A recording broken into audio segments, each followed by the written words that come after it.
Bueno, hermanos, estamos iniciando esta última lección que tiene que ver con Cristología.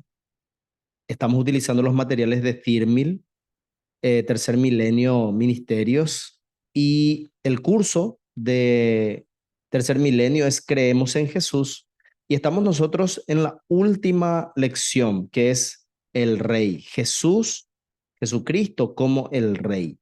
Por lo tanto, nosotros vamos a estar haciendo un pequeño repaso de lo que ustedes ya estuvieron viendo en su material, en el cual ustedes estuvieron ya repasando, viendo, y lo que vamos a hacer entonces es ese repaso en esta noche para poder fijar mejor todo lo que ustedes ya vieron.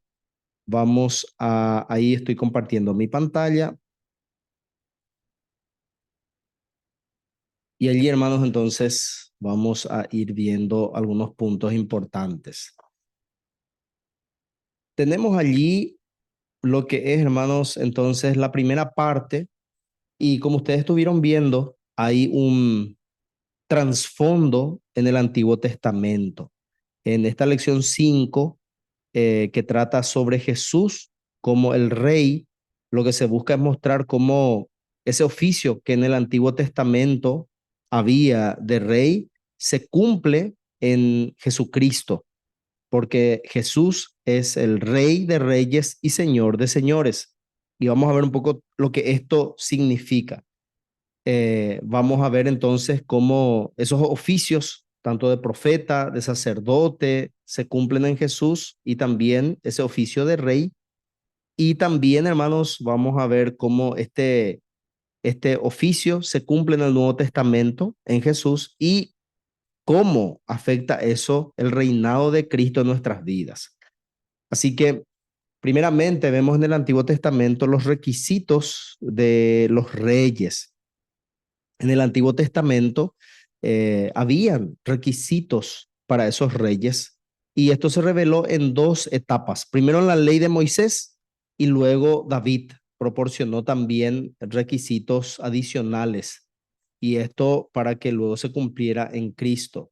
Por ejemplo, en Deuteronomio 17, allí ustedes pudieron ver versículos 14 al 19: cuando tomes posesión de ella y la habites, se refiere a la tierra, ya después de la conquista, pondrás por rey sobre ti al que Jehová tu Dios escogiere de entre tus hermanos.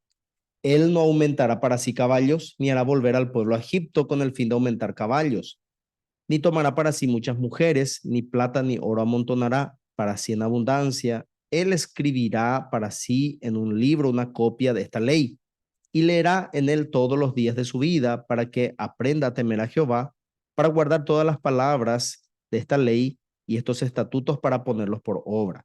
Entonces, aquí vemos algunos requisitos, y vemos, hermanos, que a diferencia, ¿verdad? A diferencia de Cristo, vemos que los reyes en el Antiguo Testamento no cumplieron a cabalidad estos mandamientos que el Señor había puesto. Primero nos acordamos de Saúl. Saúl fue un rey, no fue el primer rey, por decir, según la voluntad de Dios, porque Dios tenía que escoger. Ese fue un rey que se escogió por el pueblo, pero luego Dios escoge a un rey conforme a su corazón, y ese es David. Así también sabemos, hermanos, que los reyes tomaban muchas mujeres para sí. Esto también vemos que es diferente en Cristo, porque Cristo tiene una sola esposa, que es la iglesia. Así que en Cristo todos los requerimientos de la ley se cumplen en Cristo. También vemos que estos requisitos tenían que ver con la dinastía de David. En 2 Samuel 7 dice: yo tomé del redil de detrás de las ovejas para que fueses príncipe sobre mi pueblo, sobre Israel, y te he dado nombre grande. Yo fijaré un lugar para a mi pueblo Israel, y a ti te daré descanso de todos tus enemigos. Yo levantaré después de ti a uno de tu linaje, el cual procederá de tus entrañas, y afirmaré su reino.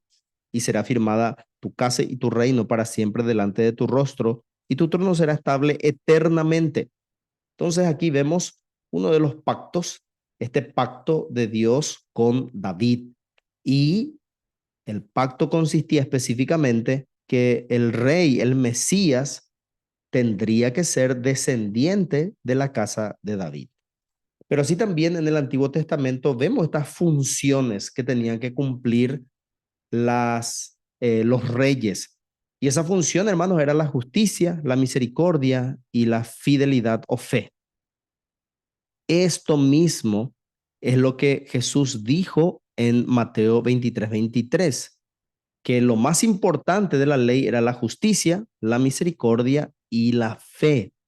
Entonces, aquí recordamos un poco, hermanos, que Jesús, eh, a diferencia de los fariseos, él sabía de la importancia de la ley, pero ¿qué era lo más importante dentro de eso?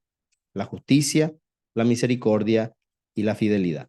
Entonces, este reino tenía que ser administrado de acuerdo a la ley de Dios y lo más importante eran estos tres componentes. Vemos, hermanos, en cuanto a esa justicia, los reyes de Israel tenían que aplicar la justicia de Dios en dos niveles. Primero, una justicia internacional, es decir, se tenía que cumplir la ley de Dios entre Israel y las demás naciones. Y también esto por ejemplo era negociando con otras naciones, por ejemplo, como hizo Salomón con Hiram, el rey de Tiro, esto lo vemos en Primera de Reyes, pero también esa justicia era administrada por medio de la guerra, castigando a las naciones impías, a las naciones pecadoras. Entonces, hermanos, esto es en cuanto a esa justicia, pero también había una justicia nacional dentro de Israel. Entonces, los reyes también tenían que ejercer esta justicia, guiando al pueblo de Dios a obedecer la ley de Dios. Otra de las funciones de los reyes era la misericordia, es decir, mostrar compasión hacia las personas, hacia las criaturas, algo que Dios hacía también. Dios tiene misericordia de nosotros porque así como cometemos pecado, Él no nos trata de acuerdo a lo que merecemos por nuestros pecados. Aún así, Él sigue bendiciendo, sigue derramando de sus misericordias, dando vida, aliviando el sufrimiento. Entonces vemos que allí Dios es un Dios misericordioso y los reyes tenían que mostrar también esta misericordia. Así también, hermanos, hemos visto que tenía que haber fidelidad como requisito, o sea, como función de esos reyes. Y la fidelidad se define como lealtad a Dios, demostrada a través de sincera confianza y obediencia. Entonces, los reyes tenían que mostrar esto, tenían que guiar al pueblo a ser fiel a Dios y también por medio de esto, que las naciones que estaban alrededor se arrepintieran de la idolatría, del pecado y empezaran a servir a Dios. Entonces, los reyes tenían esta función de mostrar esta fidelidad a Dios y esto para en forma internacional, así como se hacía con la justicia, también a nivel nacional, ejemplo a las otras naciones, pero también dentro de lo que es Israel, ellos tenían que promover una adoración fiel, ¿verdad? Fidelidad dentro de la adoración a Dios. Entonces, los buenos reyes en el Antiguo Testamento, ellos facilitaban, proporcionaban recursos y planes para la adoración, organizaba lo que tenía que ver con el mantenimiento del templo, ellos estaban ahí presentes en las celebraciones públicas, entonces el rey tenía que estar allí, tenía que estar presente dentro de lo que era la adoración a Dios. Ahora, nosotros sabemos que no todos los reyes cumplieron estas funciones. No todos fueron justos, no todos fueron misericordiosos y tampoco no todos fueron fieles a Dios así como tenía que hacerse. Ahora, hermanos, en cuanto al desarrollo, ¿verdad? Dentro de la historia de esto, entre las expectativas que habían eh, dentro de la monarquía. Entonces, ese reinado humano dentro del plan de Dios, lo, lo que desde el tiempo de la creación hasta los jueces, cuando Dios creó el mundo, puso a Adán y a Eva, por ejemplo, en el jardín del Edén, para que sirvieran prácticamente como reyes. Y ellos tenían que llevar la imagen de Dios a todos los lugares. Ahora, hermanos, eso luego vemos que no se cumple por la caída.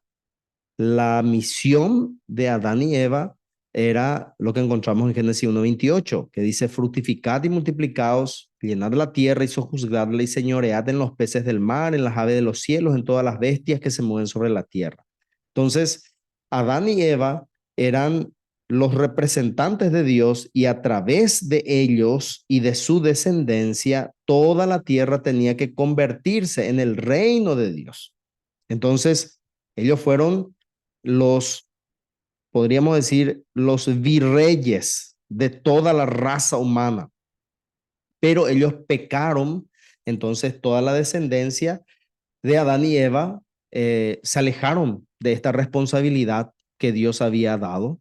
Entonces vemos que en este desvío del plan que tenía Dios para la descendencia de Adán y Eva, Dios juzga por medio del diluvio, pero después Noé y su familia salieron del arca y Dios les reafirma a ellos ese mandato cultural. Porque en el capítulo 9 una vez más, les habla a ellos de que tenían que hacer lo mismo, llenar la tierra, sojuzgarla. Era un reinicio. Y puso allí a Noé y a su familia, ¿verdad? Como aquellos responsables de de ser los virreyes de la humanidad. Luego esto cambia con Abraham. Cuando Dios llama a Abraham, entonces Dios le hace a Abraham padre de su pueblo escogido, Israel. Entonces, todos los seres humanos allí eran vicerregentes, ¿verdad? En un sentido general, hasta que Dios escoge a Abraham y su descendencia. Entonces, ahí vemos que hay un pacto especial y ellos van a tener el privilegio, ¿verdad?, de construir una nación santa para Dios. Entonces, esta nación que es Israel sería el punto de partida. ¿Para qué? Para que la voluntad de Dios pudiera llegar a todas las naciones. Entonces, esto más adelante se va cumpliendo, las promesas dadas a Abraham respecto a su descendencia, envía a su pueblo, a Israel, luego rescata a Israel, luego está Moisés, luego está Josué para conducir a este pueblo. Entonces, vemos, hermanos, cómo va transcurriendo la historia y Dios va tomando una nación para que ellos pudieran ser los reyes y sacerdotes. Ahora, esto, hermanos, lastimosamente no se completa. Es decir, en Canaán esto no se completa cuando ellos conquistan Canaán, muere Josué, se levantan jueces, ellos se desvían una y otra vez. Entonces, vemos que Dios allí es donde levanta, levanta entonces reyes. No había rey en Israel. En los tiempos de los jueces, por ejemplo, estaban los jueces como tales y allí es donde vemos que se instala este reinado. Se instala esto en Israel. Saúl, el primer rey oficial, pero no fue designado por Dios. Entonces, Israel quería un rey humano y ese deseo no era malo en sí mismo. ¿Por qué? Porque Dios ya había revelado eso en Deuteronomio, habíamos visto esos requerimientos y esto era parte de lo que el pueblo iba a pedir eh, para sí mismo. Y entonces, hermanos, vemos que esa monarquía luego también peca, se desvía, no espera en el Señor. Y así, hermanos, entonces fracasa el primer reinado, se levanta David y David también era pecador, pero también era alguien que vivía conforme al corazón de Dios. Entonces, Dios escoge a David como su rey, le da esa bendición de unir a toda a toda la nación, derrota a sus enemigos, trae esa seguridad, esa prosperidad para Israel. Y luego el Señor también hace un pacto con David de que su dinastía, su descendencia iba a gobernar para siempre. Entonces, sabemos, hermanos, por la historia que David muere, Salomón hereda el trono y en Salomón llega a lo máximo, ¿verdad? De la historia de los reyes de Israel. Él, pero sabemos también que Salomón se desvió muchísimo de lo que es la ley del Señor. Él adoró a otros dioses por sus esposas extranjeras, tomó muchas mujeres para sí. Entonces, luego cayó un juicio, se divide el reino y luego vemos, hermanos, que el reino de Israel del norte cae en una gran idolatría. Los reyes del norte de Israel luego fueron conquistados por Asiria en el año 720 y algunos años más. El reino del sur, ¿verdad? Es conquistado mucho después, en el año 500, casi 600. Entonces, hermanos, vemos cómo transcurre esta historia, pero eh, había un rey que tenía que unir nuevamente todo, un rey que tenía que cumplir todas estas expectativas. Y respecto a este rey, entonces sabemos, hermanos, que hay profecías específicas. Esto, por ejemplo, lo encontramos en Amós, que nos dice: aquel día yo levantaré el tabernáculo caído de David y cerraré sus portillos, levantaré sus ruinas y lo edificaré como en el tiempo pasado. Esto dice en Amós.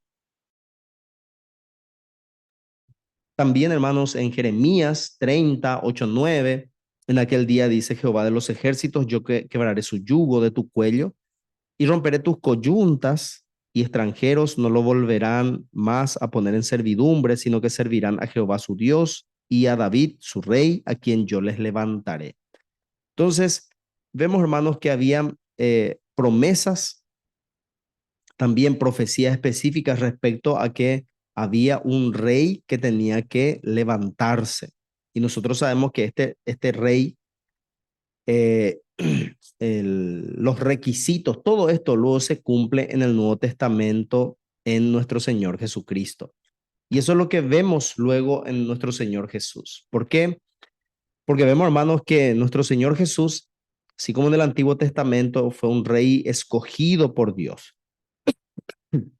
Lucas 1, 31, 33, y ahora concebirás en tu vientre y darás a luz un hijo y llamarás su nombre Jesús. Este será grande y será llamado Hijo del Altísimo, y el Señor le dará el trono de David su padre, y reinará sobre la casa de Jacob para siempre, y su reino no tendrá fin. Aquí, hermanos, vemos entonces cómo estos requisitos se cumplen en Jesús. Él era israelita. Él, hermanos, vemos en Mateo 1 y en Lucas 3, vemos cómo él tenía ascendencia israelita. Él era descendiente y específicamente descendiente de David. Era hijo de David. También vemos que Cristo era alguien que dependía totalmente de su Padre. Había una dependencia total del poder de Dios, de su Padre. Y ahí, hermanos, en ningún momento él flaqueó. Él no hizo alianzas con nadie, con ningún personaje, sea judío, sea romano, ni con ningún otro gobierno, sino que él se apoyó completamente en el poder de Dios Padre y así establecer y mantener ese reino como nos muestran los evangelios. Así que, hermanos, también él mostró allí esta fidelidad al pacto. ¿Por qué, hermanos? Porque él se dedicó a cumplir todo lo que la ley pedía. Como dice Mateo: no penséis que he venido a abrogar la ley o los profetas. No he venido para abrogar, sino para cumplir, porque de cierto os digo que hasta que pasen el cielo y la tierra, ni una jota ni una tilde pasará de la ley hasta que todo se haya cumplido. Vemos, hermanos, entonces que él tenía esa fidelidad al pacto y es un hijo de David. Y esto, hermanos, lo vemos nosotros por medio de su genealogía, Mateo 1:1 y también Romanos 1:1 al 3 y Apocalipsis 5:5. Son pasajes que nos hablan de Jesús como el hijo de David. Así que todos estos requisitos se cumplen en Jesús como el rey. Y así también la función de justicia, misericordia y fidelidad, así también, hermanos, se ve en él. Dice Mateo 12:28, pero si yo por el Espíritu de Dios he hecho fuera demonios, ciertamente ha llegado a vosotros el reino de Dios. Hermanos, eh, aquí Jesús está juzgando. Él, hermano, él estaba realizando esos exorcismos y esto era prueba de que él era el gobernante del reino de Dios y él era el que ganaba contra la batalla del reino de Satanás. Entonces, hermanos, vemos aquí que él eh, muestra este poder como rey. Recordemos que en el Antiguo Testamento había también esa justicia internacional donde había negociaciones de paz con otras naciones. Eh, Jesús, ¿verdad? Eh, Recibió, por ejemplo, un tributo de los sabios del Oriente que le llevaron regalos en Mateo 2. Estos eran representantes de las naciones extranjeras. Entonces, hermanos, vemos aquí que tenía ese significado de una buena voluntad con todas las demás naciones. El rey de Israel estaba recibiendo presentes de representantes de otras naciones. Y aquí, hermanos, entonces vemos esta justicia internacional que veíamos en el Antiguo Testamento. Así también vemos que Jesús nunca peleó en tribunales, ¿verdad? Él nunca se fue en contra de las autoridades, sino que él apelaba a las autoridades humanas. Pero sí, hermanos, vemos que había siempre una exhortación a la justicia. Esto siempre eh, él hacía. Inclusive, hermanos, vemos que él cumplía con los tributos. Él o ejercía la justicia y obedecía y animaba a otros a seguir la ley de Dios. Así también, hermanos, vemos que Jesús mostró realmente esa misericordia, esa compasión de parte de Dios, mostró esa tolerancia hacia los que pecaban, se hizo amigo de pecadores, él comprendió esa debilidad y trajo, así como decía, por medio del poder del Espíritu Santo, trajo eh, consuelo a los débiles, a los desamparados, a los enfermos. Entonces, hermanos, vemos que esto se cumple en Cristo, esta justicia y también se cumple esta misericordia, una misericordia por las naciones y esta misericordia por las naciones él mostró sanando gentiles y así también mostró misericordia para con los de la casa de Israel. Ambas partes, hermanos, él ejerció misericordia internacional y nacionalmente, por decir de una manera. Ahora, también vemos que él era fiel. Y esto, hermanos, entonces, esta fidelidad de Jesús respecto a la adoración a Dios, él promovió una adoración sincera y una obediencia a Dios por medio de la predicación de la palabra. Y esto inclusive a las naciones gentiles. Vemos, hermanos, que él comisiona a los discípulos para que vayan a todas las naciones a proclamar el mensaje del evangelio. Entonces aquí también, hermanos, vemos una fidelidad promoviendo la verdadera adoración al Dios verdadero a las naciones gentiles y así también promoviendo una adoración genuina a los que son del pueblo de Israel. Mateo 4:17, desde entonces comenzó Jesús a predicar y a decir, arrepentíos porque el reino de los cielos se ha acercado. Esto, hermanos, vemos cómo él siempre hizo mucho énfasis a la fidelidad a Dios. Esta era una característica de nuestro Señor Jesús. Ahora, vemos, hermanos, estas expectativas que son cumplidas en nuestro Señor Jesucristo. a lo largo de la historia de todo Israel, hemos visto que los reyes no pudieron cumplir todas sus responsabilidades y los requisitos que Dios les pedía. Ni Moisés, ni Josué, ni David. Ellos mostraban ciertas cualidades, pero lo más que pudieron hacer es traer cierta paz y cierta seguridad por poco tiempo. Entonces, ellos no podían cumplir como seres humanos caídos. Por lo tanto, ellos nunca pudieron satisfacer la demanda de Dios en cuanto a la ley. Así también, hermanos, en cuanto al gobierno, muchos reyes alcanzaron bendiciones para el pueblo, pero también esos reyes eran caídos. Y aún David no pudo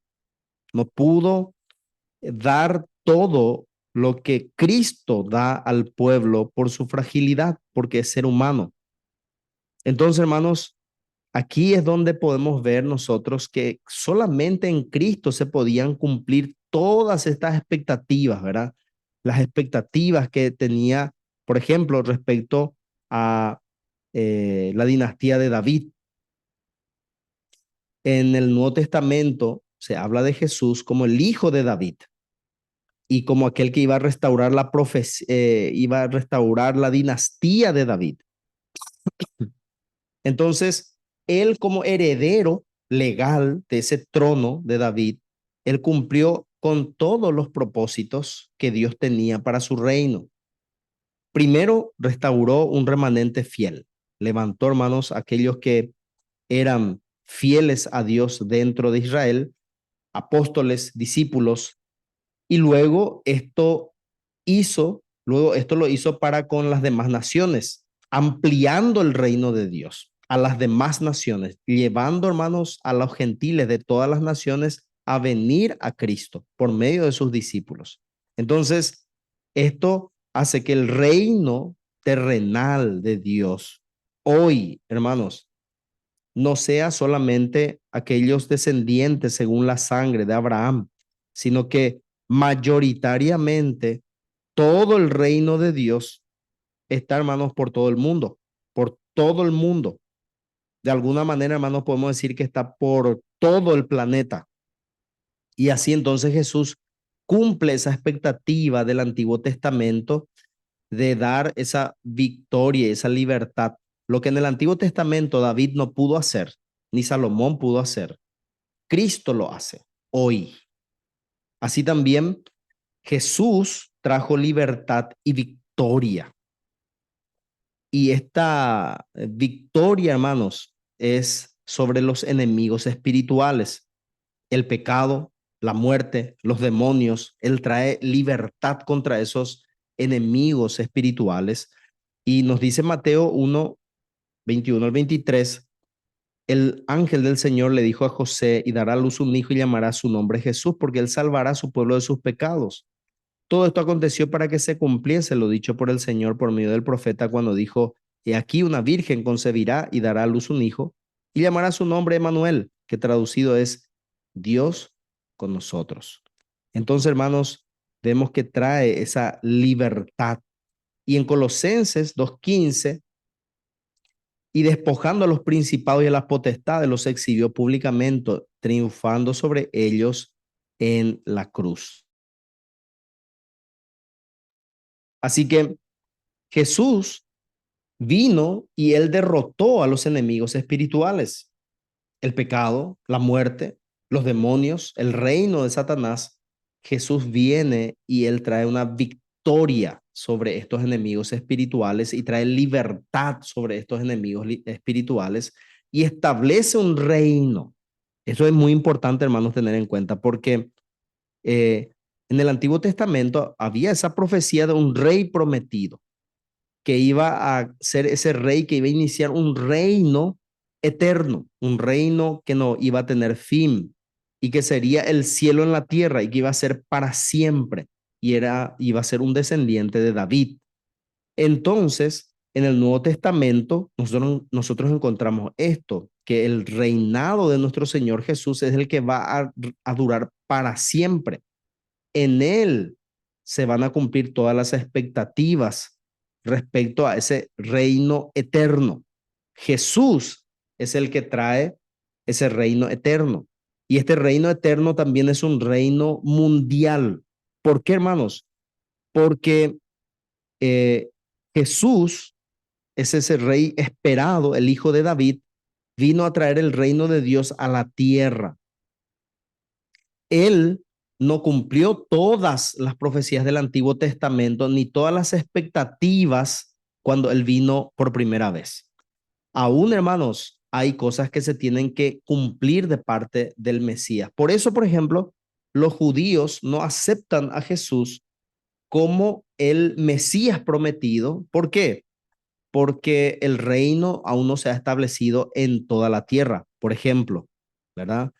Donde tiene que haber un reino que tiene que ser, donde se tienen que cumplir todos los propósitos de Dios en la creación, un reino libre de pecado, libre de sufrimiento, un reino seguro, próspero, bendecido, con comunión con Dios, un reino donde la presencia de Dios se manifiesta. Entonces, hermanos, esto aún falta, ¿verdad? Este reino mundial aún no se ha establecido, no se ha consumado. Este reino se va, hermanos, expandiendo por medio de la iglesia, pero el día que Cristo vuelva, Él va a establecer para siempre ese reino terrenal. Así que, ¿cómo esto, hermanos, afecta, verdad? Podemos decir, la aplicación moderna para estos días. Primero podemos decir, hermanos, que Cristo está construyendo su reino. Eh, en el Catecismo Menor de Westminster, en la pregunta 26, dice, ¿cómo ejecuta Cristo el oficio de rey? La respuesta es, Cristo ejecuta el oficio de rey sujetándonos a sí mismo, rigiendo y defendiéndonos y restringiendo y venciendo a todos sus enemigos y los nuestros.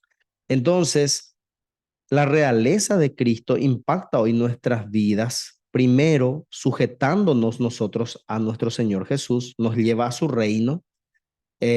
Ya no somos sus enemigos, sino somos amados en Cristo. También Él gobierna su reino, rigiéndonos y defendiéndonos. Y en tercer lugar, restringiendo y venciendo a todos los enemigos. Así que vemos, hermanos, que esto se aplica en nuestras vidas de esta manera. Primero, vamos a ver la construcción de su reino. ¿Cuál es la meta, hermanos? Es convertir todo este mundo en su reino terrenal. La meta es construir a todo este mundo, convertir todo este mundo en el reino terrenal de Dios. Que este reino refleje el cielo, ¿sí?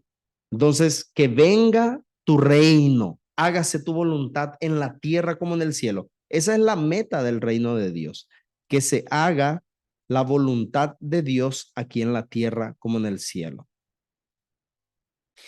Este reino se manifiesta y hermanos, vemos que este reino normalmente se asocia con la iglesia. Y esta relación, nosotros podemos encontrar Mateo, por ejemplo, 16:16.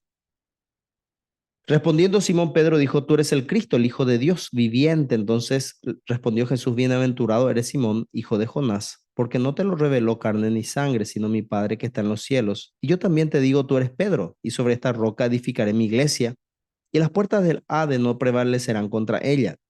A ti te daré las llaves del reino de los cielos, y todo lo que atares en la tierra será atado en los cielos, todo lo que desatares en la tierra será desatado en los cielos. Aquí, hermanos, vemos nosotros algunas cosas que podemos decir que pertenecen al reino. Primero Jesús dice, voy a edificar mi iglesia, y le dice a Pedro que le va a dar la llave de los reinos de los cielos. Así que hay una conexión entre la iglesia y el reino. También, hermanos, hay un énfasis entre el reino y la iglesia porque Pedro se refiere a Jesús con el título de Cristo y Cristo significa ungido. Y el Cristo viene, hermanos, era ungido como un rey y Cristo es la cabeza de la iglesia también. Así también vemos otra cosa, que hay una relación entre el reino y la iglesia. Jesús tenía la intención de que la iglesia participara en esa batalla entre el Hades o el infierno y el reino de los cielos. Así que vemos que hay factores, hay puntos donde relaciona en el Nuevo Testamento la iglesia con el reino, pero no son lo mismo. Entonces, podemos decir, hermanos, que la iglesia está dentro del reino de Dios, pero la iglesia no es todo el reino de Dios. La iglesia forma parte de ese reino que Cristo va a establecer. Hay una parte final donde Cristo va a venir, viene Cristo, entonces el reino de Dios en la tierra eh, se, se consuma hasta ese día. Entonces este reino por medio de la iglesia tiene que ir creciendo en todas las áreas. Y cuando Cristo regrese, entonces ahí va a terminar toda oposición, ahí va a terminar toda resistencia a Cristo. Así que cuando Cristo vuelva, nosotros, la iglesia, entonces vamos a heredar todas esas bendiciones que en el reino se prometen.